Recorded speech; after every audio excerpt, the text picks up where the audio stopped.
17절에서 28절까지 말씀 교독해서 읽도록 하겠습니다. 대제사장과 그와 함께 있는 사람, 즉 사두개인의 당파가 다 마음의 시기가 가득하여 일어나서 주의 사자가 밤에 옥문을 열고 끌어내어 이르되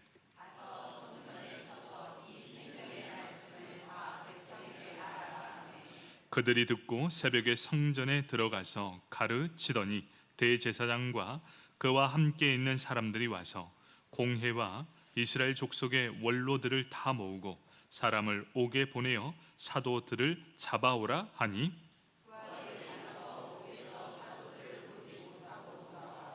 이르되 우리가 보니 옥은 든든하게 잠기고 지키는 사람들이 문에 서 있으되 문을 열고 본즉 그 안에는 한 사람도 없더이다 하니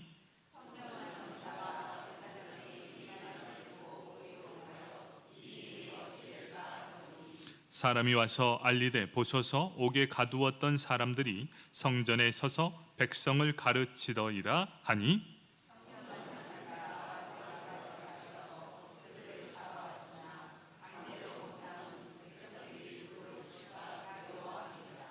그들을 끌어다가 공회 앞에 세우니 대제사장이 물어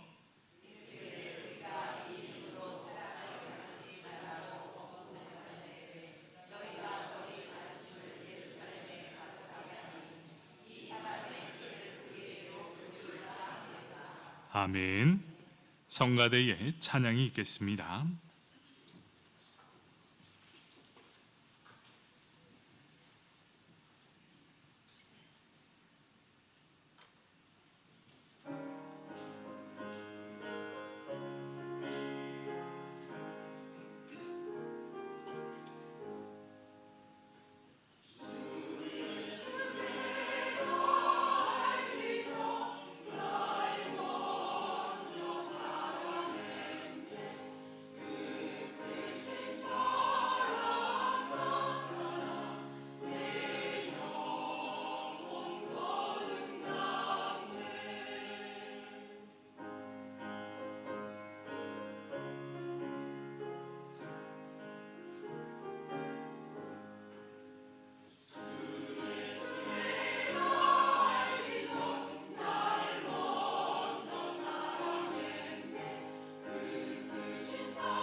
아멘. 우리의 찬양을 받으실 하나님께 박수로 영광 올려드리겠습니다.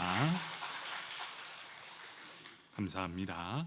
우리 함께 사도행전 5장 17절에서 28절의 말씀, 교회는 무너지지 않습니다 라는 제목으로 함께 은혜를 나누도록 하겠습니다. 우리 말씀을 듣기 전 옆 사람 바라보며 이렇게 인사하겠습니다. 당신 덕분에 힘이 납니다.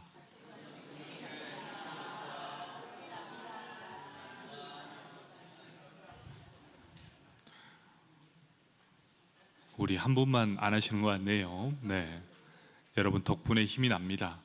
교회가 여러분 덕분에 힘이 나는 이유는 하나님께서 함께하여 주시고 또 하나님이 함께한 교회 가운데 우리 모든 성도님들의 섬김과 헌신으로 이루어지기 때문입니다. 여러분이 있기에 우리 교회가 있는 겁니다. 여러분이 여기 있기에 우리가 힘이 나는 겁니다. 여러분 참 감사합니다. 우리가 서로에게 힘을 주는, 그리고 서로가 힘을 받는 그런 교회가 되길 축복합니다. 아멘. 오늘 제목이 뭡니까? 교회는 무너지지 않는다. 여러분, 교회가 무너지지 않는 이유가 무엇인 줄 아십니까? 교회의 주인이 바로 하나님이시기 때문입니다. 하나님이 교회의 주인이 되어 주신다면 그 교회는 절대로 무너지지 않습니다. 여러분, 교회가 무너지는 이유는 무엇입니까?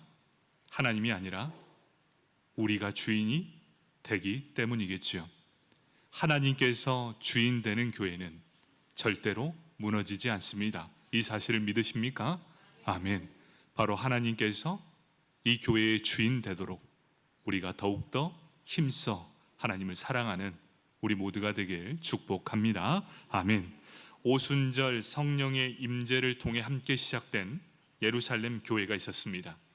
이 예루살렘 초대교회는 사도들의 손을 통해 나타난 하나님의 권능이 있었습니다. 그리고 그를 통해 신실하게 전파된 복음이 있었습니다. 복음이 전파되는 곳마다 성령의 역사가 일어나게 됩니다. 그러함으로 어떻게 됩니까? 계속해서 폭발적인 부흥을 허락해 주셨습니다. 폭발적인 성장과 함께 나타난 현상들이 있었습니다. 여러분, 부흥을 계속하고 있는 이 상황 속에 자꾸만 이 불협화음들이 들려오기 시작하는 거죠. 우리가 지난주에 살펴보았던 아나니아와 삽비라처럼 교회의 내적인 일로 인해 이런 현상들이 발생하게 됩니다. 부흥의 발목을 꽉 잡는 바로 이러한 일들. 여러분, 이 일의 시작점이 무엇이었습니까? 시기심이었습니다. 그런데 오늘 또다시 찾아온 외적인 압박, 이 박해가 시작되게 됩니다. 내적으로도 박해, 외적으로도 박해가 일어나게 됩니다. 그런데 이러한 일은 예수님께서 이미 말씀하신 대로 이루어짐을 보여주고 있습니다.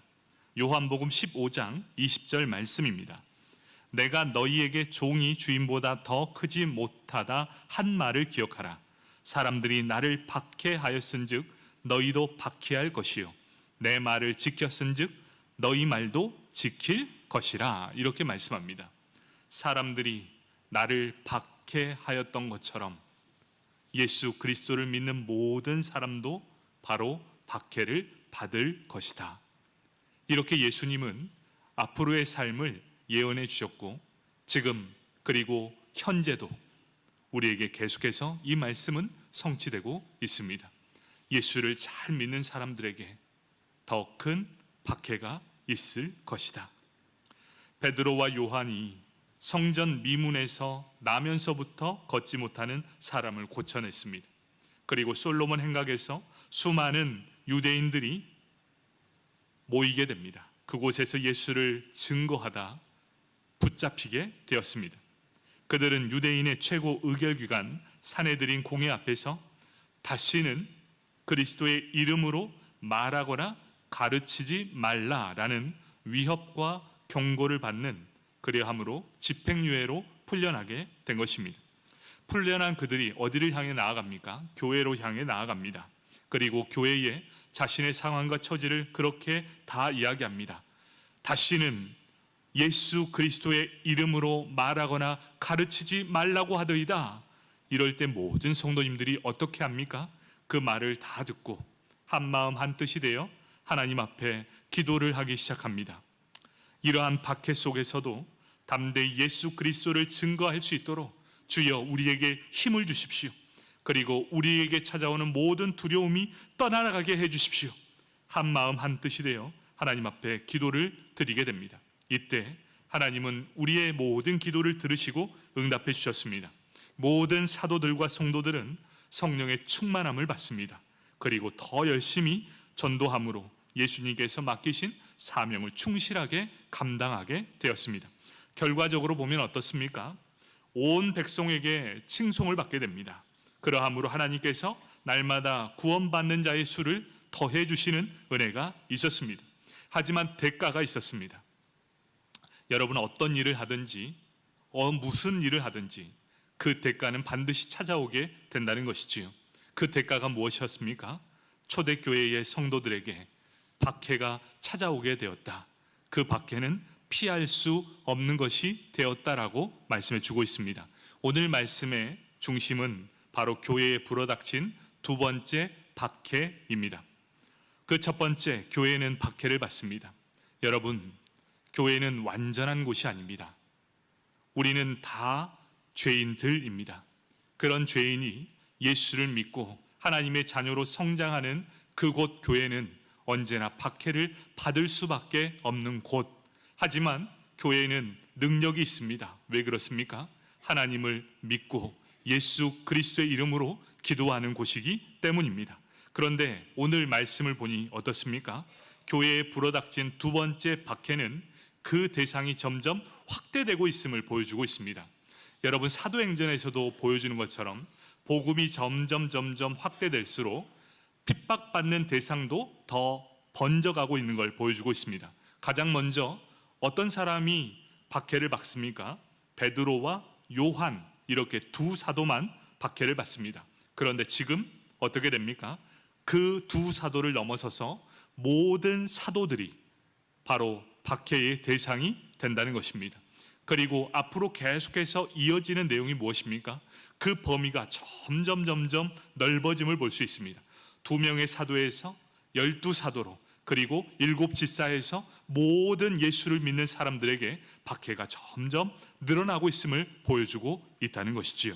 베드로와 요한, 이제 그 두 사도를 넘어서서 모든 사도들이 박해의 대상이 되었다는 것입니다. 사도행전 5장 17절에서 18절 말씀입니다. 대제사장과 그와 함께 있는 사람, 즉 사두개인의 당파가 다 마음에 시기가 가득하여 일어나서 사도들을 잡아다가 옥에 가두었더니, 이렇게 기록합니다. 대제사장과 그의 무리들은 다 마음에 시기가 가득하여 교회를 박해하게 됩니다. 대제사장은 누구의 마음을 얻어야 하는 사람입니까? 하나님의 마음을 얻어야 하는 사람이었습니다. 그런데 이 대제사장들은 누구의 마음을 얻고자 했습니까? 사람들의 마음을 얻고자 했습니다. 하나님을 가장 가까이에서 섬겼고 하나님을 뜨겁게 사랑해야 되는 이 대제사장들이 하나님을 마음에 품는 것이 아니라 누구를 마음에 품습니까? 바로 온 백성의 칭송을 받기 위해 사람들의 마음에 들고자 그들을 향해 날마다 예를 쓰고 있는 이 대제사장들의 모습을 보여주고 있다는 것이지요. 그들은 언제나 백성들의 관심을 받고 싶었던 사람이 바로 이 사람들이었습니다. 그런데 지금 상황이 어떻습니까? 그들이 죽였던 예수를 따르는 무리가 생겨나고 있다는 것입니다. 유대 사회에서 기득권인 우리를 따르지 않고 우리가 죽인 예수를 따르고 있고, 또 그를 따르는 모든 백성들이 하나님 앞에 그리고 성도들 앞에 칭송을 받는 것을 도무지 볼 수가 없다는 것이죠. 그래서 그들이 가지고 있는 모든 권력과 권세 그리고 영향력을 발휘하게 됩니다. 예수 그리스도 그리고 그를 추종하는 모든 자들을 죽이고자 하고 있었다는 것이죠. 여러분, 이 모든 일의 시작이 어디서부터 시작됩니까? 시기심에서 비롯됩니다. 그러면 이 두 사건에서 공통점이 있습니다. 아나니아와 삽비라도 무엇에서부터 비롯된 문제였습니까? 시기심. 그리고 지금 여기에서 일어나는 일, 무엇 때문에 일어납니까? 시기심. 여러분, 교회의 외적이나 내적이나 가장 큰 문제점이 뭔지 아십니까? 바로 시기심이 문제라는 거죠. 나는 열심히 섬겼는데 한 사람도 나를 알아주는 사람 없어. 그런데 나보다 훨씬 뭘 안 하는데 사람들이 저 사람을 칭송하기 시작합니다. 그러면 나도 모르게 내 마음에 뭐가 일어납니까? 시기심이 부릴 듯 일어납니다. 지가 뭔데? 나는 더 열심히 섬겼는데, 내가 그들보다 훨씬 더 많이 섬겼는데. 여러분, 교회 아니라 교회 밖에 모든 문제의 시작은 한번 잘 보십시오. 바로 하나님의 마음을 얻기 위한 것이 아니라 사람에게 인정을 받는가, 내가 인정을 받지 못한가. 그런데 저 사람은 나보다 훨씬 못났는데 사람들에게 인정받으면 시기심이 부릴 듯 일어납니다. 여러분, 이것이 바로 교회의 문제점이죠. 이런 교회는 하나님이 주인이 아닌 교회입니다. 하나님이 주인된 교회라면 우리는 시기심이 아니라 하나님의 마음을 얻고자 예를 써야 되는 거지요. 다른 사람이 인정을 받든 말든 내가 하나님 앞에 나는 바로 서 있는가. 여러분, 이것이 더 중요하다는 것입니다. 교회 밖의 시작 한번 잘 보십시오. 그 안에서 일어나는 시기심, 그것 때문에 모든 일이 일어나게 되었다는 것입니다. 이제 시간이 지났습니다. 성전에서 백성을 가르치던 사도들이 다시 잡혀다가 공회 앞에 세우게 됩니다. 그리고 그들에게 묻습니다. 너 왜 그렇게 했느냐라고 묻습니다. 사도행전 5장 28절 말씀입니다. 이르되 우리가 이 이름으로 사람을 가르치지 말라고 엄금하였으되 너희가 너희 가르침을 예루살렘에 가득하게 하니 이 사람의 피를 우리에게로 돌리고자 함이로다. 아멘. 자, 여기에서 대제사장은 시기의 대상인 예수님의 이름조차 언급하고 싶은 마음이 없습니다. 이들에게 예수는 없습니다. 시기심이 가득해서 그들은 예수의 이름을 뭐라 합니까? 이 이름, 그 이름, 이 사람, 이런 표현을 하게 됩니다. 예수의 이름을 그들의 입술로 담기조차 싫어합니다. 왜 그렇습니까? 우리가 그 예수를 십자가에 매달려 죽였으니 다 끝났다라고 생각했습니다. 그런데 제자들이 예수의 이름으로 다시 부릴 듯 일어나 그 이름을 가르치기 시작합니다. 그 가르침이 어떻습니까? 온 예루살렘에 가득 넘쳐나게 됨을 알게 되었습니다. 예수의 이름의 권능을 보이기 시작합니다. 예수의 이름으로 모든 사람의 인기를 얻게 됩니다. 예수의 이름을 따르는 공동체가 폭발적으로 성장하고 있음을 눈으로 보게 됩니다. 그래서 시기심이 가득합니다. 그래서 그 이름조차도 자신의 입술에서 내기 싫어합니다. 그리고 그들을 다 죽이고자 하게 되는 것이죠. 결국 그들이 어떻게 합니까?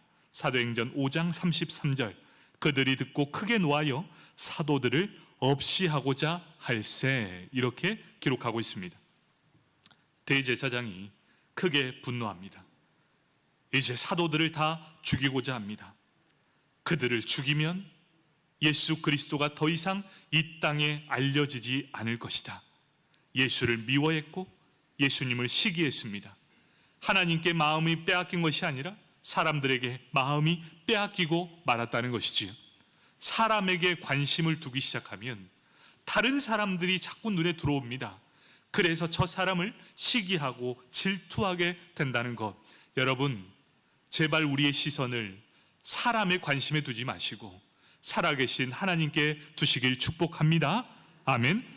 그렇다면 왜 많은 사람들이 예수를 싫어하고 미워할까요? 여러분은 왜 예수를 미워하십니까? 왜 여러분은 예수를 그렇게 싫어하십니까? 우리 모두는 인정합니다. 예수 그리스도께서 십자가에 달려 죽으심으로 우리의 구원을 완성시켜 주셨습니다. 누구든지 예수를 믿기만 하면 그는 바로 하나님의 자녀가 되는 권세를 누리게 됩니다. 맞죠? 딱 거기까지입니다. 딱 거기까지.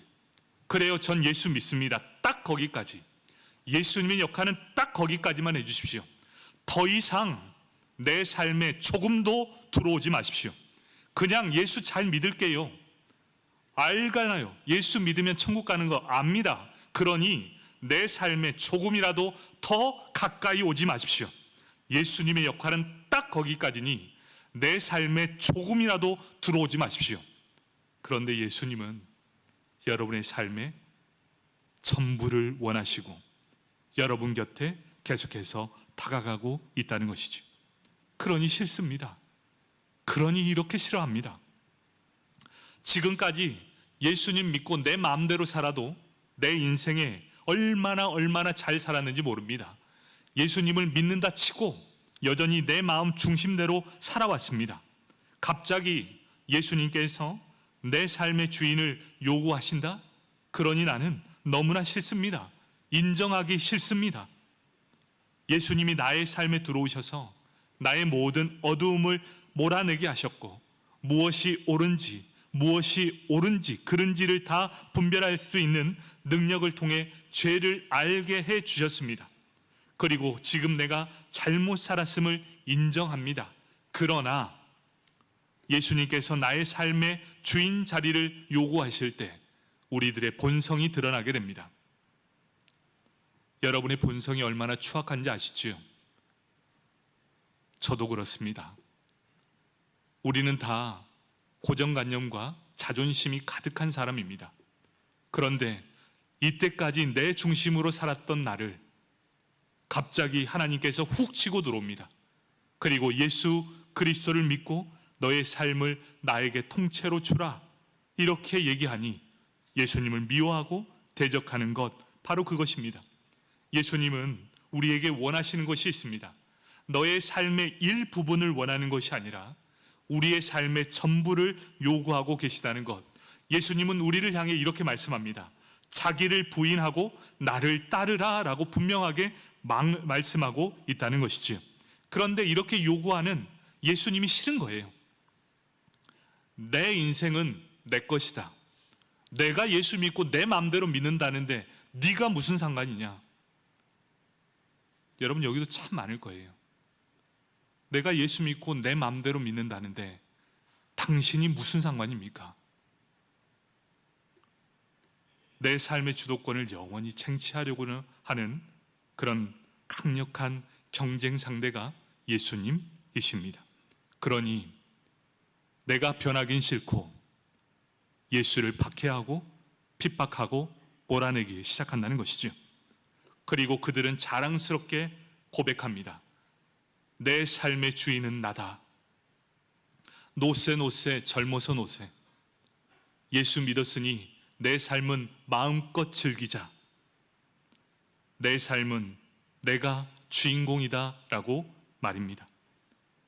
여전히 예수를 믿는다고 하면서 세상 가운데 머물면서도 양다리를 더 칸이 걸치고 있습니다. 여러분 이 양다리가 뭔지 아십니까? 하나님과 세상을 저울질합니다. 여러분 이 저울질이 뭔지 아십니까? 어느 쪽이 나에게 유익을 주는가?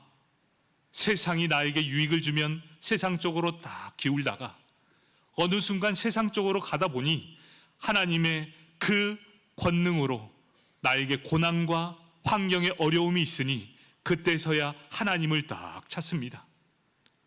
세상과 하나님을 저울질하면서 나에게 이익이 되는 것이 무엇인가를 생각하며 계산기를 두드립니다.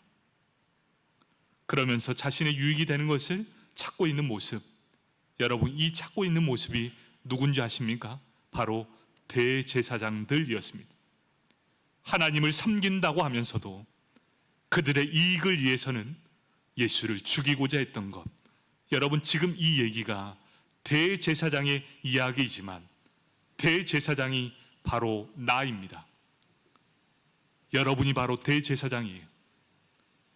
예수를 믿는다고 하면서도 사람의 시선을 의식했고 시기함으로 예수를 죽였으며 자기의 유익을 위해서라면 하나님도 마음껏 이용하는 그런 대제사장이 바로 나였습니다. 그와 반대로 주인의 자리를 내주는 사람이 있습니다.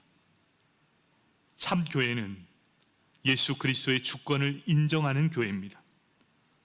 자신의 삶을 예수께로 인도하는 사람, 자신의 삶을 예수님의 주권 아래 두는 사람은 어떻게 합니까?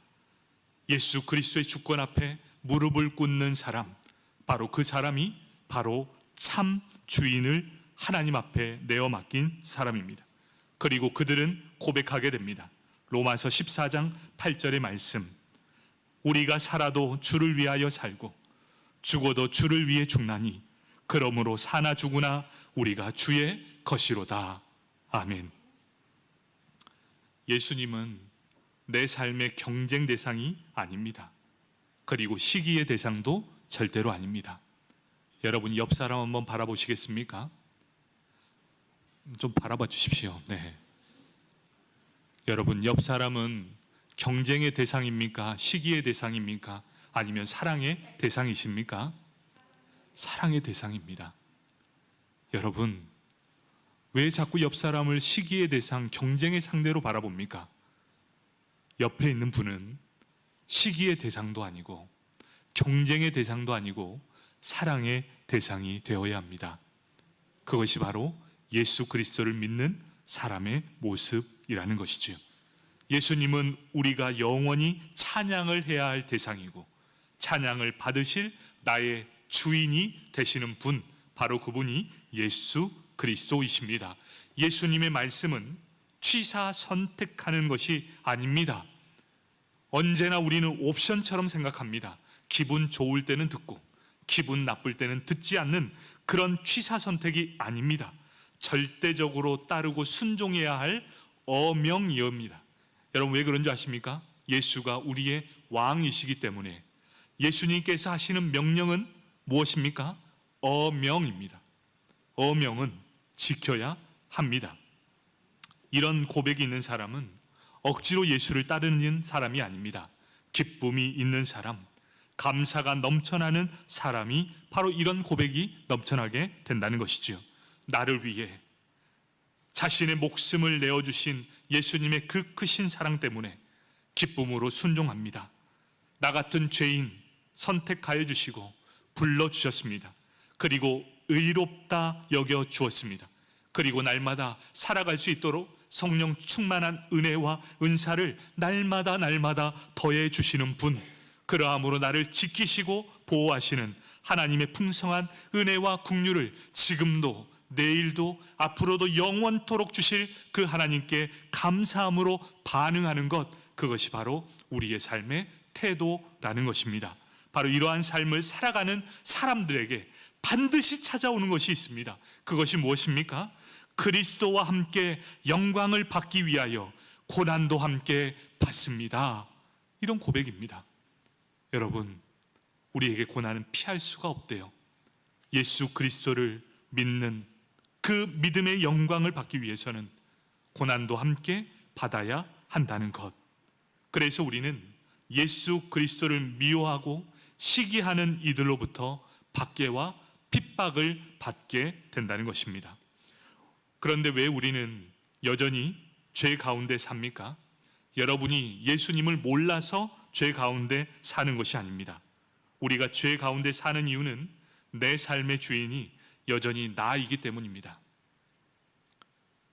여러분이 자신의 삶의 주인일 때 어떠한 일들이 일어나는지 여러분 그대로 보시면 됩니다. 하지만 우리가 기억해야 할 것이 있습니다.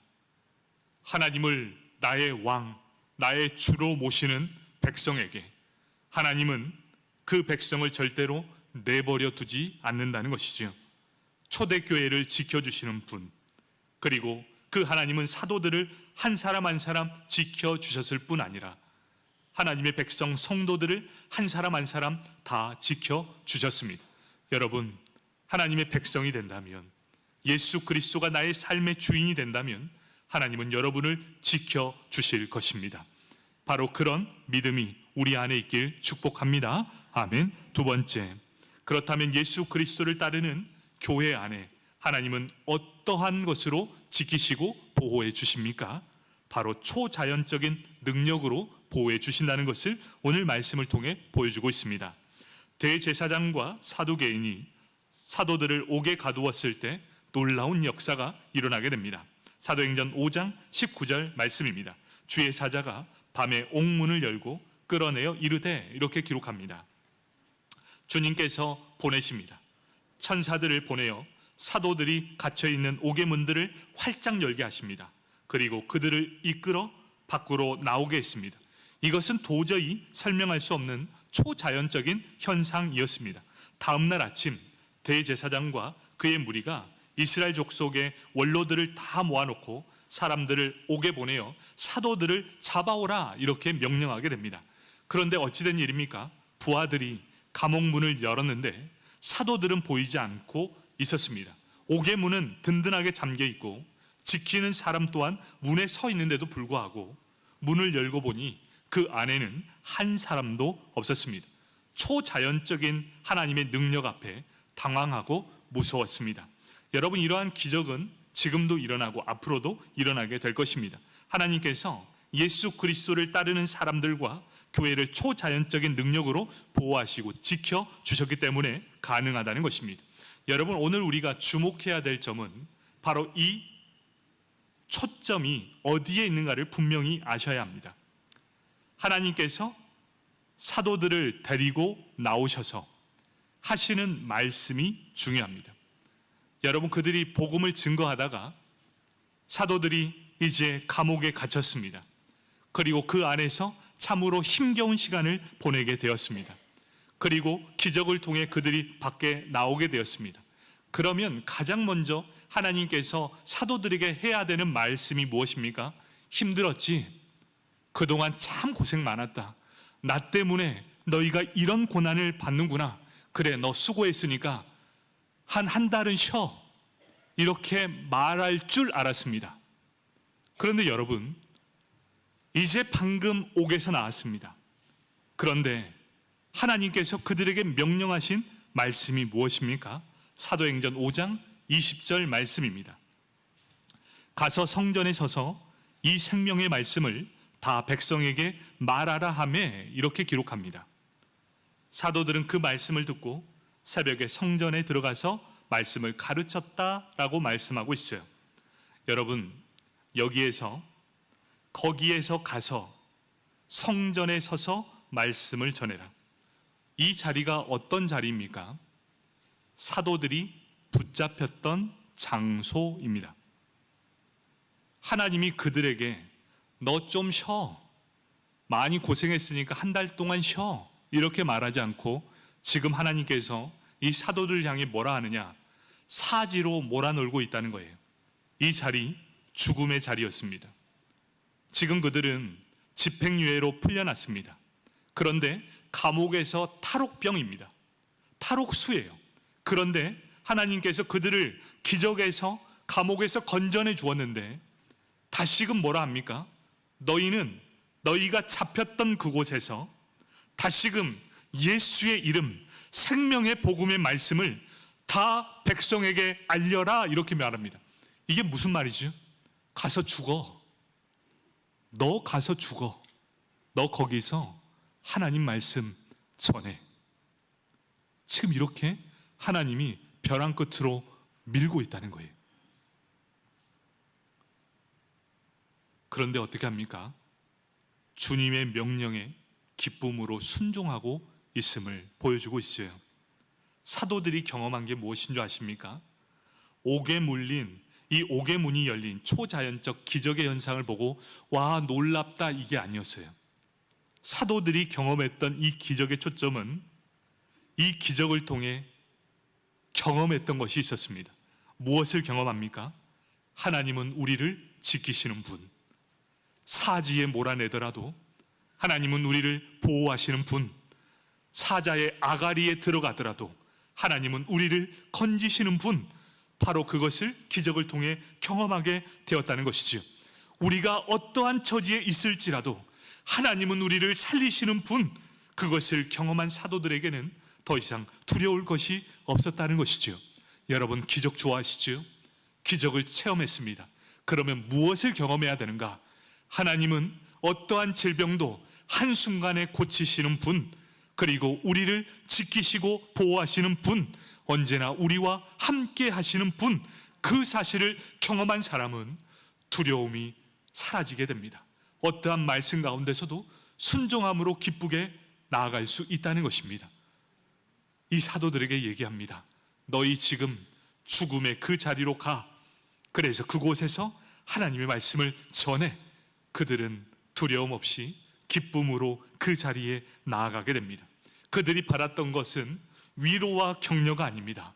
하나님이 우리와 함께 하심에 대한 확신이 있었고, 큰 기쁨의 확신을 가지고 더욱더 크신 예수 그리스도의 이름의 복음을 널리 널리 전파하게 되었다는 것입니다. 말씀을 정리하도록 하겠습니다. 산해드린 공의의 최종 판결, 다시 붙잡혔습니다. 그들이 말씀을 전하고 그들은 다시 붙잡히게 되었습니다. 죽이려고 했습니다. 하지만 차마 죽이지 못했습니다. 이유가 뭔지 아십니까? 하나님을 두려워하는 것이 아니라 사람들을 두려워했기 때문이었습니다. 그래서 그들을 그냥 풀어주려고 하니 자신이 너무나 원통한 거예요. 그래서 그냥 풀어주지 않습니다. 사도행전 5장 40절 말씀, 그들이 옳게 여겨 사도들을 불러들여 채찍질하여 예수의 이름으로 말하는 것을 금하고 놓으니, 혹독한 매, 여기에서 채찍질하다 이렇게 표현하고 있습니다. 회초리가 아닙니다. 여기에는 똑같이 예수님께서 십자가에 못 박히기 전에 맞았던 그 채찍질과 똑같은 매질입니다. 40대에서 한 대를 감한 39대를 맞는 겁니다. 유대인의 법에서 40대를 맞으면 너희 죄를 완전히 사한다라고 표현하기 때문에 40대를 때리지 않습니다. 대신 어디 때립니까? 39대, 딱 죽을 만큼만 때립니다. 그리고 한 대를 때리지 않습니다. 너희 죄는 그대로 있다. 여기서 채찍질하다는 살 가죽이 벗겨지다라는 뜻을 가지고 있습니다. 그들은 송아지 가죽으로 만든 채찍으로 죽을 때까지 남아있는 흉터를 가지고 살 수 있도록 등과 가슴에 이 매를 맞았을 것입니다. 여러분, 예수의 흔적을 가진 사람이 어떤 사람입니까? 바로 이런 흔적을 가진 사람들, 예수 그리스도의 복음을 증거하다가 십자가에 못 박히기 전 살가죽을 벗기는 것처럼 채찍을 맞았던 예수님처럼 제자들도 똑같이 이 채찍을 맞았습니다. 이 채찍 자국은 평생을 가도 지워지지 않는 흔적을 가지고 있었던 이 흔적들, 그리고 이 흔적을 가지고 그들은 자랑스럽게 여겼다는 것을 기억하셨으면 좋겠습니다. 놀라운 것은 바로 이 사도들의 반응입니다. 사도행전 5장 41절 42절 말씀입니다. 사도들은 그 이름을 위하여 능욕받는 일에 합당한 자로 여기심을 기뻐하면서 공회 앞을 떠나니라. 이렇게 맞고 죽을 만큼 맞고 가는데도 기뻐하였다, 이렇게 고백하면서 42절에 이렇게 기록합니다. 그들이 날마다 성전에 있든지 집에 있든지 예수는 그리스도라고 가르치기와 전도하기를 그치지 아니하리라. 아멘. 더 이상 그들은 두려워하지 않습니다. 초대교회, 극심한 박해 가운데서도 절대 무너지지 않았습니다. 여러분, 교회는 절대로 무너지지 않습니다. 하나님이 함께 하시는, 하나님께서 주인 되시는 교회는 절대로 무너지지 않는 것을 이 초대교회가 그대로 보여주고 있습니다. 핍박하면 핍박할수록 더욱더 하나님의 보호하심과 지키심을 경험하고 있었기 때문입니다. 여러분, 우리가 어떤 상황이든지 하나님은 우리를 반드시 구원하실 분임을 확신하시길 축복합니다. 여러분, 초대교회가 끊임없는 박해가 주어졌을 때 그들이 어떻게 했는지를 보십시오. 수많은 성도들이 예수를 믿는다는 이유만으로 박해를 받습니다. 그들은 원형 경기장에 그대로 들어가게 되고 짐승에게 찢기게 되는 것이죠. 여러분, 그곳에서 어떠한 일이 일어납니까? 반항하지도 않습니다. 그들은 중간에 함께 모여 손을 잡고 하나님을 찬양했습니다. 그리고 화형을 당하는 사도들도 있었습니다. 화형을 당하면서 이렇게 얘기합니다. 예수를 부인해라. 그러면 너를 살려주겠다. 그런데 어떻게 합니까? 85년을 예수님께서 나와 함께 해주셨는데 내가 어찌 조금 더 살고자 예수님을 부인하겠습니까? 그래서 그 자리에서 예수님을 찬송하고 그대로 순교를 당하게 되었다는 것. 그들이 그럴 수 있었던 이유가 무엇입니까? 하나님께서는 고통보다 더 큰 소망을 주셨고 고난보다 더 큰 영광을 믿음의 눈으로 보게 하셨기 때문이었습니다. 이 세상에 살지만 천국의 소망을 우리에게 주셨기 때문입니다. 바로 그들은 그 하나님의 나라를 사모했기 때문이었습니다. 사랑하는 성도 여러분, 초대교회도 망하지 않았습니다. 마찬가지로 우리 한국교회도 절대로 무너지지 않을 것입니다. 여러분 왜 그런 줄 아십니까? 여러분 때문에 망하는 것이 아니라 망하지 않는 것이 아니라 바로 우리 한국교회는 순교자들의 핏값으로 세워진 교회이기 때문입니다. 여러분 그걸 믿으셔야 돼요. 하나님께서는 반드시 우리와 함께 하심을 믿었던 믿음의 고백이 바로 그들의 순교함으로 이어졌기 때문입니다.